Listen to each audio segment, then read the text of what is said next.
Assalamualaikum warahmatullahi wabarakatuh.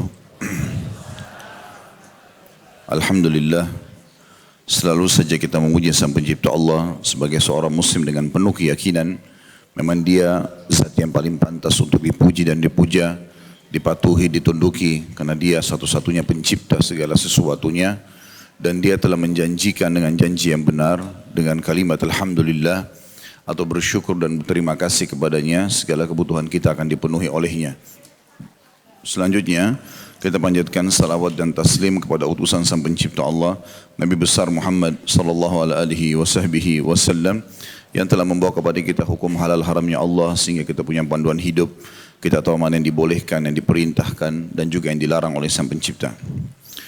Melanjutkan pada buku kita, kitab Adab Mufrad yang ditulis oleh Imam Bukhari rahimahullah, dan kita langsung masuk ke pasal atau bab yang ke-140. Karena yang 139 sudah pernah kita bahas ya, masalah bakhil itu. Judulnya adalah harta yang baik bagi orang soleh. Hadits pertama yang ditulis oleh Imam Bukhari rahimahullah nomor 299. Imam Bukhari berkata, Abdullah bin Yazid mengabarkan kepada kami, ia berkata, Musa bin Ulayyah mengabarkan kepada kami, ia berkata, aku mendengar ayahku mengatakan, Sami'tu Amr bin As radhiyallahu anhu qala, ba'atha ilayya an-nabiy sallallahu alaihi wasallam fa'amarani an akhudha alayya thiyabi wa silahi thumma atihi fafa'altu fa'ataytuhu wa huwa yatawadda فصعد إلي البصر ثم تعتعه ثم قال يا عمرو إني أريد أن أبعثك على جيش فيغنمك الله وأرغب لك ركبة من المال صالحة قلت إني لم أسلم ركبة في المال إنما أسلمت ركبة في الإسلام فأكون مع رسول الله صلى الله عليه وسلم فقال يا عمرو نعم المال الصالح للمرء الصالح. Terjemahannya adalah, aku mendengarkan Amr bin As radhiyallahu anhu, dan ini adalah sahabat Nabi yang mulia, berkata, Rasulullah SAW pernah mengirim utusan kepadaku dan memerintahkan agar aku mempersiapkan pakaian dan senjataku. Maka aku datang, aku lakukan, dan beliau ketika, maksudnya di sini, dan beliau pada saat itu sedang berwudu ya. Di sini ada kalimat beliau terulang 2 kali. Lalu beliau sallallahu alaihi wasallam mengangkat pandangannya kepadaku, lalu menurunkannya, kemudian bersabda, wahai Amr, aku ingin mengirimmu bersama pasukan agar Allah memberimu ghanimah, dalam kurung karena keikutsertaannya, dan aku ingin memberimu sekaligus harta dan keinginan yang baik. Lalu aku menjawab, aku masuk Islam bukan karena menginginkan harta. Aku masuk Islam karena suka pada Islam, dan aku lalu bersama Rasulullah sallallahu alaihi wasallam. Maka beliau sallallahu alaihi wasallam bersabda, wahai Amr, sebaik-baik harta adalah untuk orang yang saleh. Hadits ini memiliki beberapa kandungan. Yang pertama, dalam hadits ini terdapat isyarat akan ketangkasan militer serta keteguhan watak dan pengalaman dimiliki oleh Amr bin As radhiyallahu anhu. Seperti biasa kita baca dulu kandungan hadis, baru saya akan syarah atau jelaskan lebih jauh insyaAllah.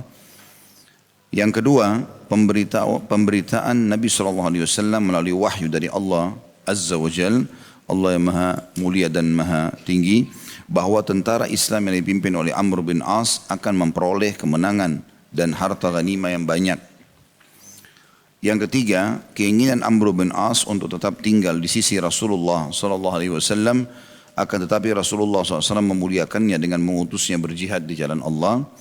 Dan yang keempat, persaksian Nabi SAW bahwa Amr bin As adalah seorang laki-laki yang saleh. Betapa agung persaksian tersebut. Kita akan masuk sekarang membedah hadits ini, insyaAllah bagian-bagiannya yang kita bisa ambil hikmah dan ilmu darinya. Pertama sekali, Amr bin As radhiyallahu anhu adalah seseorang yang sangat mulia dalam Islam, terkenal dengan kecerdasannya dan strategi perangnya. Di masa jahiliyah, sebelum masuk Islam, dialah yang diutus oleh Quraisy khusus untuk menemui An-Najasyi. Najasyi ini adalah Raja Ethiopia pada saat itu beragama Nasrani yang sempat menerima 83 orang sahabat Nabi yang lain yang hijrah ke sana. Maka Amr bin As ini karena lihai, pintar berbicara, penampilannya bagus, ya. Kemudian orangnya juga punya ide-ide yang tidak semua orang miliki dalam perdagangan, dalam peperangan dan seterusnya. Yang jelas teman-teman sekalian, Amr bin As pada saat itu pergi ke sana, kemudian menemui beberapa orang pendeta-pendeta Nasrani, lalu berdiskusi sama mereka, kira-kira apa yang disukai oleh Najasyi. Ternyata Najasyi itu sangat suka jaket pada saat itu untuk musim dingin yang terbuat dari kulit-kulit hewan. Maka dia pun membeli dengan harga yang mahal, kemudian dia membagikan kepada seluruh pendeta dan juga kepada Najasyi dengan harapan agar 83 orang sahabat semuanya dikembalikan ke Mekah untuk mereka siksa tentunya. Waktu itu Amr bin As belum masuk Islam. Namun dengan hikmah Allah Subhanahu wa taala pada saat itu Najasyi orang yang bijak, dia tidak spontanitas menerima keinginan itu, tapi dia memanggil Ja'far bin Abi Thalib yang merupakan pemimpin sahabat yang hijrah ke sana, dan ini adalah sepupu Nabi SAW. Kakaknya Ali bin Abi Thalib lebih tua 10 tahun. Kemudian terjadilah dialog tentunya yang panjang antara Najasyi sama Ja'far bin Abi Thalib, kemudian Amr bin As, dan ini sudah saya jelaskan panjang lebar di Sirah Nabawiyah. Saya tidak akan merincikan semuanya, tapi yang jelas pada saat itu Amr bin As akhirnya ditolak oleh Najasyi, tetapi dia sempat berpikir, orang setokoh Najasyi pada saat itu, kalau zaman kayak kita sekarang seorang presiden negara yang sangat dikenal internasional, gitu kan? Dan terkenal dengan keberaniannya, kecerdasannya, dan dia seorang pendeta juga. Kok bisa lebih menerima perkataan Ja'far dan tersentuh dengan ayat-ayat Al-Quran, terutama pada saat dibacakan surah Maryam tentang bagaimana Maryam alaihissalam itu melahirkan dan hamil tanpa ada sperma laki-laki, dan itu kekuasaan Allah Subhanahu wa taala. Maka akhirnya dia pun, Amr bin As, ringkas cerita, tersentuh dengan Islam dan masuk Islam akhirnya. Masuk Islam di tangan Najasyi, karena Najasyi sebelum datang Amr bin As ke Ethiopia untuk menjemput para sahabat ini, maka Najasyi sempat diskusi beberapa kali dengan Ja'far bin Abi Thalib dan masuk Islam di tangan Ja'far radhiyallahu anhum ajma'in. Dan dia tidak dikategorikan sahabat walaupun dia masuk Islam, Najasyi maksudnya, di zaman Nabi SAW, karena belum pernah melihat Nabi langsung. Dikategorikan seorang tabi'in, diistilahkan dengan tabi'in. Maka Amr bin As masuk Islam tersentuh melihat Najasyi, bagaimana raja yang pada saat itu terkenal dengan kekuasaannya, dengan kekayaannya, kepintarannya, menerima Islam. Maka subhanallah, Allah Subhanahu wa taala menggerakkan dia, diutus oleh Quraisy ke Ethiopia hanya untuk menerima Islam itu sendiri. Setelah masuk Islam, dia mulai muhasabah dirinya, melihat ternyata banyak sekali hal-hal yang selama ini dia keliru pada saat memerangi Islam dan kaum muslimin. Dan akhirnya dia mulai faham bagaimana Nabi SAW berdakwah dengan masalah tauhid, kemudian bagaimana agama Islam ini punya hukum-hukum tatanan yang rapi, mana makanan, minuman, pergaulan, pendapatan yang halal, mana yang haram, dan itu ditata dengan begitu rapi, dan itu standarisasinya luar biasa karena seluruh muslim di muka bumi ini melakukan hal yang sama. Ringkas cerita, dia sangat menyukai Islam ini. Baru beberapa bulan dia masuk Islam, dan ini kejelian Nabi SAW. Beliau sudah memerintahkan kita semua agar menjalankan sebuah hadits beliau yang bunyinya, kalau perkara dikembalikan bukan pada ahlinya, tunggulah kehancuran. Maka salah satu yang Nabi SAW melakukan adalah memilih dengan sangat jeli para sahabat di setiap bidangnya. Dalam peperangan, yang Nabi SAW sering utus memang sahabat-sahabat yang terkenal dengan kelihayan dan kepintaran, ketangkasan berperang. Walaupun dia baru masuk Islam, termasuk Amr bin As. Baru beberapa hari masuk Islam, Nabi SAW sudah utus untuk berperang. Sampai di 3 bulan pertama itu, Amr bin As sempat memimpin pasukan, yang di dalam pasukan itu ada Abu Bakar, ada Umar, ada Uthman, ada Ali, ada Talha, ada Zubair, ada sahabat-sahabat yang sudah senior masuk Islam dan dijamin surga oleh Nabi SAW. Tapi tetap dalam kepemimpinan harus ditunjuk orang yang ahli di bidangnya. Jadi bukan hanya senior saja. Ya, sebagaimana sebagian lembaga, sebagian tempat, sebagian orang, komunitas hanya selalu mendahulukan senioritas saja. Ya, kadang-kadang imam di masjid hanya karena dianggap dia senior, dia sudah tua, maka didahulukan jadi imam. Padahal bacaannya semuanya kacau, gitu kan? Ini tidak benar. Sementara kalau ada anak kecil, mungkin 17 tahun, bacanya bagus, nggak disuruh jadi imam. Nah ini semua kekeliruan. Padahal sebenarnya syarat dipilih menjadi imam dalam hadis Nabi SAW adalah didahulukan dulu bacaannya. Fasih, kalau sama baru dilihat pemahamannya terhadap sunnah. Kalau sama dilihat siapa yang lebih dulu hijrah. Kalau sama baru dilihat usianya. Usia ini yang keempat terakhir dalam hadis. Tapi banyak orang tidak faham masalah ini. Sehingga akhirnya bukan lagi kualitas yang dilihat tapi senioritas. Dan ini dalam Islam tidak diajarkan sama sekali.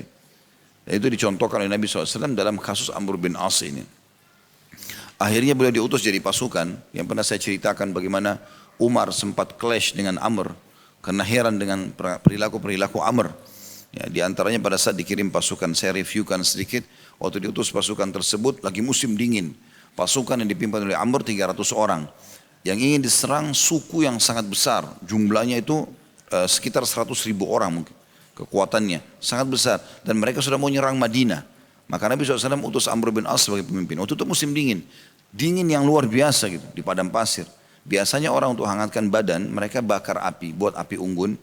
Tapi pada malam itu besoknya mau nyerang, Amr bin As buatkan instruksi dan sebagai panglima perang harus dipatuhi. Maka dia mengatakan tidak boleh ada api malam ini. Tidak boleh ada api. Instruksi ini tentu mengganggu sahabat karena instruksinya menurut terutama Umar bin Khattab aneh.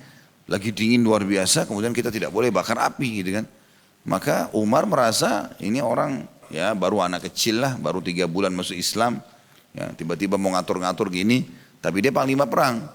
Maka Umar pun datang mengatakan, hai Amr, bagaimana bisa kau larang bakar api ini? Orang akan mati kedinginan semua. Kata dia, itu perintah saya. Saya panglima perang harus dipatuhi. Umar kena gergetan datang kepada Abu Bakar. Gimana nih? Ini orang baru masuk Islam, kemarin musuh kita nih gitu. Sekarang larang kita bakar api, panas, dingin. Kita butuh hangatkan badan. Maka kata Abu Bakar, dia pilihan Nabi SAW. Maka kalau kau patuh badannya, kau patuh pada Nabi SAW. Ikuti saja. Maka akhirnya Umar ikutin. Rupanya yang kedua, malam itu dia tidur lalu junub Amr. Junub dia.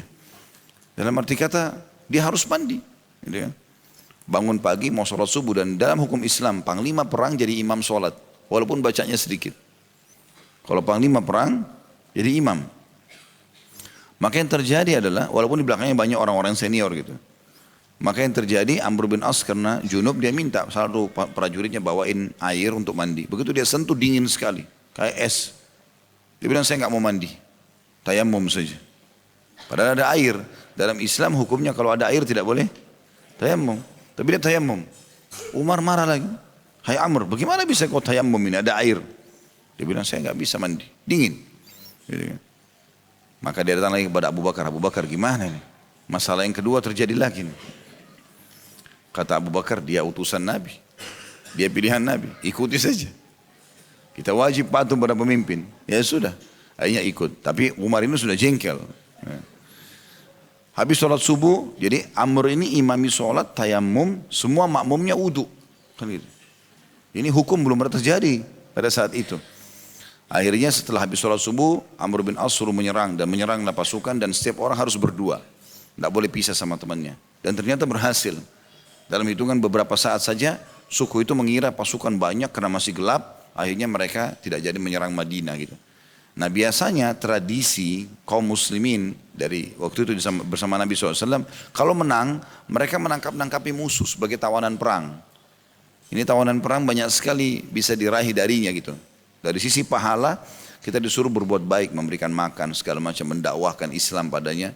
Sisi yang lain secara dunia bisa ditebus oleh keluarganya atau sukunya sehingga dibayar gitu. Jadi ada dua sisi yang bisa dilihat gitu kan. Tapi waktu itu Amr bin As keluarkan instruksi yang lain, beliau mengatakan tidak boleh sama sekali ada yang mengejar tawanan. Tidak boleh ada yang mengejar orang yang sudah lari. Kalau depan mata ditangkap oke, tapi kalau dikejar nggak boleh. Umar marah lagi. Dari mana peraturan ini hai Amr? Selama ini Nabi biarkan kita terserah mau nangkap 10 orang, 20 orang. Kenapa sekarang kamu larangin? Dia bilang itu instruksi saya. Datang lagi kepada Abu Bakar. Hai Abu Bakar gimana? Utusan Nabi. Ini pilihan Nabi, jangan bantah, nggak boleh. Gitu. Akhirnya jalanlah mereka pulang ke Madinah. Rupanya Umar gregetan nih.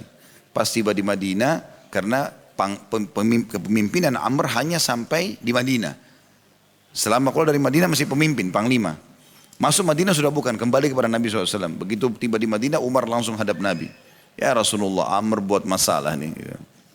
3 masalah besar. Dia sholat di kami jadi imam, itu tayammum, dalam keadaan junub. Yang kedua, yang pertama dia larang membakar api untuk angkat timbunan, padahal dingin sekali. Pasukan kedinginan semua. Yang kedua dia imami sholat sementara dia junub. Yang ketiga dia larang kita tangkap orang. Musuh-musuh nggak boleh ditangkap. Nabi panggil Amr di depan orang-orang semua. Dan Amr ini baru 3 bulan masuk Islam. Tentu kisah ini bukan berarti Amr lebih afdal daripada Umar ya. Secara afdal dia tetap Umar lebih afdal dalam hukum syar'i. Ya, yang paling afdal adalah Abu Bakar, Umar, Uthman, Ali. Khulafa Rasyidin baru datang setelahnya 6 orang sahabat yang jamin masuk surga gitu kan. Talha bin Ubaidillah, Zubair bin Awwam, Abdurrahman bin Auf, Salim bin Waqqas, Sa'id bin Zaid, itu semua adalah orang-orang yang termuliakan dalam Islam, kemudian ahli Badr dan seterusnya. Tapi kisah ini menunjukkan bagaimana Amr ini dipilih oleh Nabi SAW karena justru bidangnya, ahli di bidangnya, seperti itulah. Maka Amr dipanggil oleh Nabi SAW tanya, kenapa ini keluhannya Umar, hai Amr? Kenapa kau larang bakar api malam-malam? Kata dia, ya Rasulullah, pasukan kita 300 orang. Anda menyuruh kami menyerang pasukan jumlahnya ratusan ribu, 100 ribu orang. Ini jumlah yang sangat besar. 300 lawan 100 ribu gimana bisa ketemu? Nggak mungkin. Maka kalau dinyalakan api dan mereka tahu keberadaan kita, maka habislah kita ini. Sabar 1 malam, tapi seperti Anda lihat kami berhasil menang. Karena musuh nggak nyangka kita datang gitu. Maka kata Nabi SAW, hai Umar, Amr benar. Terus dia tanya lagi, lalu bagaimana kau bisa sholat orang dalam keadaan junub dan kau cuma tayammum? Ya Rasulullah, didatangkan air. Air itu seperti es, dingin. Saya panglima perang. Kalau saya mandi lalu saya sakit, apalagi sampai meninggal, siapa yang akan memimpin? Anda belum nunjuk ganti saya. Gitu kan? Maka saya harus jaga kesehatan saya. Kata Nabi SAW, hai Umar, Amr benar. Gitu kan? Ya juga benar nih. Karena hukumnya adalah dia panglima perang, nggak bisa. Dan sampai keluar, gara-gara kasus ini keluar hukum dalam buku-buku fikih, bolehnya imam yang bertayammum mengimami sholat orang yang wudu. Asal dia punya udzur syar'i. Gitu kan? Karena kasus Amr ini. Kemudian yang ketiga, kenapa kau tahan orang, tidak boleh nyerang, nangkap-nangkapin tawanan? Dia bilang, ya Rasulullah, jumlah 300 orang. Ini suku besar. Kalau kita mengejar seperti itu akan kelihatan jumlah kita. Sekarang kita berkumpul tidak kelihatan. Dan sudah cukup ada ghanimah, harta rampasan perang. Orang depan mata silakan tangkap. Karena kita juga kalau tangkap banyak-banyak, ratusan ribuan orang, kita cuma 300. Di tengah jalan pun mereka bisa berontak nanti. Maka kata Nabi SAW, wahai Umar, Amr benar. Tapi di sini kita bisa lihat bagaimana kejelian Nabi SAW memilih seorang panglima perang. Dan ini penting. Tidak penting dia baru masuk Islam atau sudah lama masuk Islam. Yang penting dia mahir di bidangnya. Gitu kan? Dan kita sebagai seorang muslim diperintahkan agar menguasai bidang yang sedang kita geluti. Kata Nabi SAW dalam hadis sahih, Inna Allah yuhibbu min abdin idha amila amalan an yutkinahu. Allah sangat suka hamba yang kalau mengerjakan satu perbuatan dia menguasainya. Itu pelajaran pertama tentunya tentang Amr bin As. Ada kisah panjang tentang beliau tentunya. Tentang kecerdasannya, bagaimana setelah masuk Islam. Banyak hal yang dia lakukan, kiprah-kiprahnya. Termasuk di zaman Umar sendiri, Umar tunjuk dia menjadi gubernur di Mesir. Ya, dan Mesir wilayah baru dimenangkan pada saat itu. Dan dialah yang memberikan ide kepada Umar bin Khattab agar mengekspansi Islam, kirim pasukan ke Mesir. Dan akhirnya Afrika Utara, Mesir, Tunis, Jazair, Maroko terbuka Islam. Dan Afrika hanya terbuka Islam. Kata sebagian ulama, seluruh Islam yang masuk ke Afrika, Amr bin As yang panen pahalanya. Karena dia memang yang memberikan ide awal dan dia sendiri jadi panglima perangnya pada saat itu. Itu pelajaran pertama. Pelajaran yang kedua, perkataan Amr bin As, ba'atha ilayya an-nabiy sallallahu alaihi wasallam fa'amarani an akhudha alayya thiyabi wa silahi. Nabi sallallahu alaihi wasallam mengutus seseorang kepadaku agar aku mempersiapkan baju dan alat-alat perangku. Maksudnya adalah Nabi SAW ingin Amr bin As memimpin sebuah pasukan. Tentu dalam hadis ini tidak disebutkan pasukan yang mana, dan memang Amr bin As memimpin beberapa kali pasukan. Apakah itu pasukan yang tadi kita ceritakan atau yang lain, Allahu alam. Tapi yang paling tenar, yang paling dikenal peperangan Amr bin As adalah peperangan tadi yang berhasil mengalahkan salah satu suku yang akan menyerang Madinah. Kemudian dikatakan thumma ati fa fa'altu fa ataituhu wa huwa yatawadda. Ini masih pelajaran yang kedua. Amr bin As mengatakan, lalu aku mendatangi Nabi SAW sesuai dengan undangan beliau. Lalu pada saat aku datang, beliau sedang berwudu. Beliau sedang berwudu. Dan ini pelajaran tersendiri sebenarnya. Artinya, pelajaran yang selanjutnya, yang ketiga. Jadi kalau pelajaran yang kedua tadi adalah Nabi SAW mengundang Amr bin As untuk memimpin pasukan dan beliau datang. Nah, ini adalah kejelian Amr bin As untuk mematuhi perintah Nabi SAW. Pelajaran yang ketiga adalah bagaimana jelinya Amr bin As menceritakan tentang keadaan Nabi SAW. Tidak semua sahabat menyampaikan keadaan Nabi. Umumnya mereka datang kepada Nabi, Nabi pakai baju apa, kondisinya seperti apa, mereka nggak gambarkan. Intinya pesan Nabi apa itu yang disampaikan. Ada juga sahabat nggak jeli, dia ceritakan keadaan Nabi. Nabi lagi duduk, Nabi lagi begini, Nabi lagi pakai baju ini, seperti itulah. Di sini kita lihat Amr bin As jeli menceritakan. Mungkin pada zaman itu orang tidak terlalu merasakan manfaatnya. Kalau kita sekarang merasakan manfaatnya. Sebab dia seakan-akan menceritakan lagi apa yang dia lihat dari Nabi, dia ceritakan. Dan ini manfaatnya bagi kita besar. Dalam arti kata kita jadi seakan-akan hadir dalam kisah itu. Bukan cuma pesan wahyunya, tapi kondisi dan keadaan Nabi SAW digambarkan. Karena dia bilang, aku pun datang, kemudian aku melihat Nabi sedang berwudu. Fasa'ada ilayyal basar thumma ta'ta'a. Kemudian dia lagi habis selesai wudu, dia mengangkat pandangan matanya ke arahku, kemudian dia pun menurunkannya. Ini menggambarkan kondisi Nabi pada saat itu. Tentu ada pelajaran lain di sini ya. Bagaimana Nabi SAW itu sangat santun, ramah. Beliau kalau mau menyampaikan pesan tidak melotot-lotot sama orang walaupun beliau pemimpin. Tapi beliau melihat sekali lalu kemudian menurunkan pandangan sambil ngomong. Karena bentuk ketawadhuan atau merendah, gitu kan. Biasanya orang sebagai pemimpin kasar sekali, ngomongnya keras, melotot sana sini, seakan-akan bawahannya itu bukan manusia, ya, bukan seperti dia. Maka dia harus menindasnya, dia harus keras dan seterusnya. Itu keliru. Kalau dalam syariat tidak seperti itu. Kita bermuamalah ya dengan cara bertawadhu. Kita cukup dia sudah tahu kita pemimpin. Cukup instruksi kita didengarkan. Tentu kalau dia melanggar dihukum. Tetapi bukan berarti kita harus menindas manusia, gitu kan? Atau menunjukkan kesombongan. Karena kata Nabi SAW, siapa yang dalam hatinya ada seperti biji sawi dari kesombongan tidak akan mencium bau surga. Jadi kita nggak boleh sama sekali melakukan perbuatan tersebut.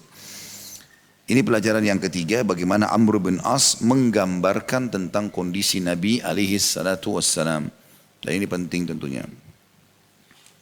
Jadi misal, contoh, ya, kalau di zaman sekarang, teman-teman belajar dari seseorang yang Allah berikan ilmu misalnya, lalu untuk menggambarkan misal nanti ilmu itu mungkin akan didengar oleh orang-orang yang akan datang. Saya pernah mendengar dari syekh di masjid ini, di hari ini, kalau kita sekarang jam sekian gitu kan, pada saat itu jemaah yang hadir sekian banyak, mungkin dia gambarkan begitulah. Mungkin bagi orang di tempat itu tidak terlalu besar manfaatnya, tapi orang yang datang setelahnya punya gambaran. Contoh misalnya, pernah ada orang menggambarkan, dia murid Imam Ahmad, dia menggambarkan.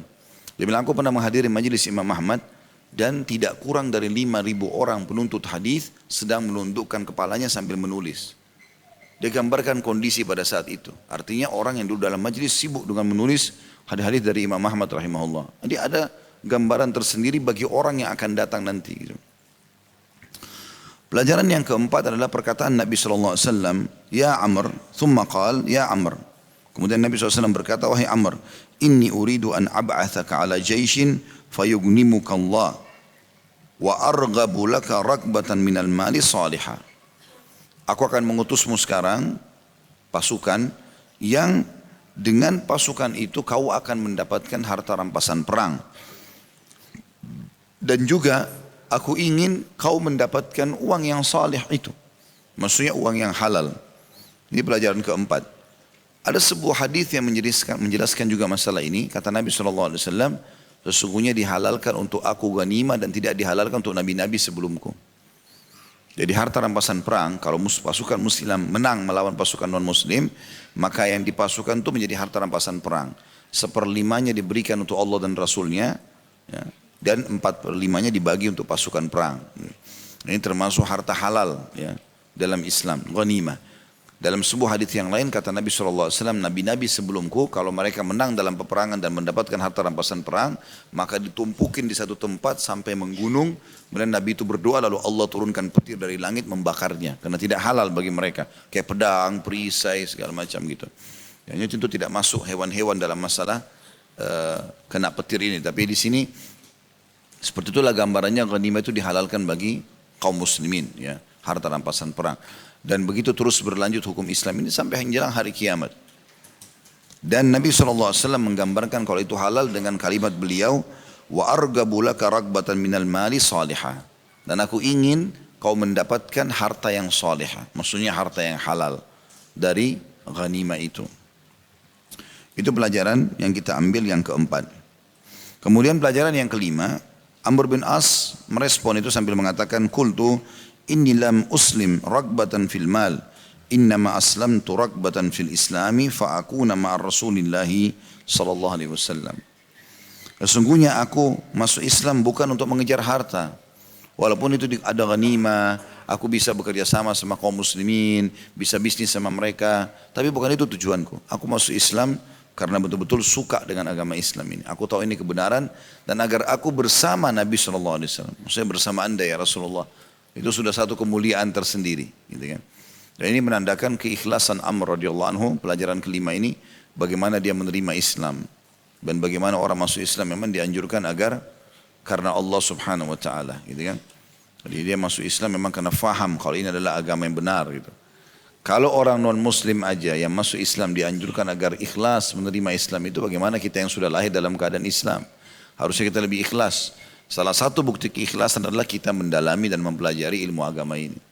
Kalau kita nggak pelajari, cuma status muslim, berarti kita tidak ikhlas menerima Islam. Kita belum faham bobot daripada Islam itu. Kata para ulama, agama Islam ini kalau orang cuma lihat dari jauh, cuma sebagai status seperti titik hitam saja. Dari jauh kecil, tidak ada nilainya bagi dia. Tapi kapan dia masuk ke dalam, dia geluti, dia akan temukan Islam sebagai lautan yang luas.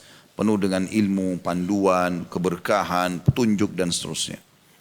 Maka ini pelajaran penting untuk kita ambil bagaimana orang ikhlas dalam menerima Islam ini. Dan bukti keislaman adalah mempelajarinya, menekenunya. Jadi insya Allah mudah-mudahan Bapak Ibu dengan hadir seperti ini berusaha untuk memahami hukum-hukum Allah subhanahu wa ta'ala. Lalu kita terapkan termasuk dalam masalah itu tentunya. Ya.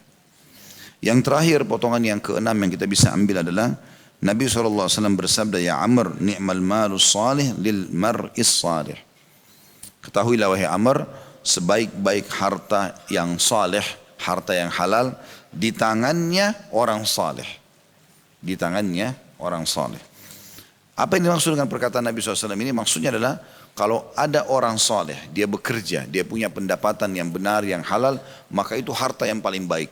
Sudah dia soleh, hartanya juga soleh. Gitu. Karena orang soleh tidak akan pernah mencari pendapatan kecuali halal. Dan dia juga tidak akan keluarkan kecuali ke tempat-tempat yang halal. Saya pernah jelaskan kondisi pendapatan kan ada 4. Kondisi yang terbaik adalah sumbernya halal, keluar pada halal. Dia betul-betul teliti pendapatannya halal. Lalu dia keluarkan ke tempat-tempat yang halal juga. Dia bantu kerabat, orang miskin, bangun masjid, begitu-begitulah ya. Kita yang penuhi kebutuhan dia, dasar sama keluarganya. Jadi enggak ada hartanya kepada kemaksiatan. Ini kondisi yang paling baik. Kondisi yang kedua adalah ini kurang baik. Bahkan bisa berdosa dia. Sumbernya halal, dia kerja sebagai pegawai negeri, sebagai apalah di sebuah instansi, dia bisnis, ada rezekinya halal. Tapi dikeluarkan pada yang haram, dipakai berzina, dipakai minum khamar, ini jadi dosa dia.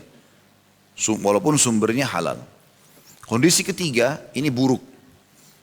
Sumbernya haram, hasil curian, penipuan, korupsi dan segala macam, dikeluarkan pada yang halal.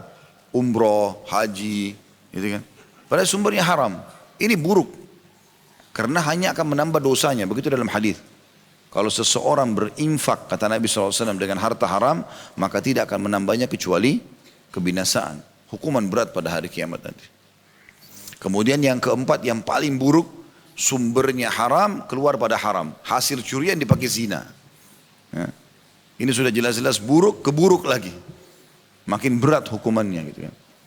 Nah yang kita jadikan pegangan adalah yang pertama tentunya. Yaitu sumbernya halal, dikeluarkan pada tempat-tempat yang halal. Satu-satunya akan ditanya pada hari kiamat, dari mana sumbernya, kemana keluarnya, cuma harta. Sesuai dengan hadis Nabi SAW, tidak akan beranjak kaki seorang hamba pada hari kiamat, kecuali ditanya 4 hal. tentang umurnya di mana dia habiskan, masa mudanya di mana dia habiskan, ilmu dia sudah ajarkan atau belum. Dan yang satu dari keempat ini adalah harta, dari mana dia dapat, di mana dia keluarkan. Jadi Bapak Ibu jangan cuma bilang, oh saya kerja halal kok. Bukan cuma itu, tidak cukup, ada hisapnya. Kemana dikeluarkan? Harus jelas dan jeli. Kita disuruh royal di jalan Allah. Berikan, sedekah, silakan. Tapi tempatnya yang benar. Jangan pernah dukung kemaksiatan, tidak boleh. Sudah tahu ini orang akan mabuk kita kasih, jangan, tidak boleh. Gitu kan? Kita harus kasih kepada tempat-tempat yang benar. Makanya Nabi SAW menganjurkan agar kita memberikan makan, memberikan minum, prioritaskan orang-orang yang soleh. Kata Nabi SAW, janganlah makan makananmu kecuali orang yang bertakwa, dan jangan minum minumanmu kecuali orang yang bertakwa. Maksudnya orang-orang yang betul-betul bagus ibadahnya. Jadi kalau ada pilihan, ini orang bagus ibadahnya, yang satu kurang, kita pilihkan orang yang bagus ibadahnya. Kalau orang semuanya sama, umumnya kaum muslimin, apalagi kita tidak tahu keadaannya, hukum zahir yang kelihatan, kita sedekah buat mereka nggak ada masalah. Tapi kalau ada opsi, ini orang soleh jelas, hafal Quran kah, imam masjid kah, selalu sholat di masjid, apalah. Ya, kemudian dipertemukan dengan orang yang lain tidak jelas statusnya, maka kita dahulukan tentunya orang-orang yang saleh. Itu juga makna daripada kalimat ini. Sebaik-baik harta halal atau saleh di tangan orang saleh, karena dia sumbernya jelas, dikeluarkan juga ke tempat yang jelas. Seperti itulah.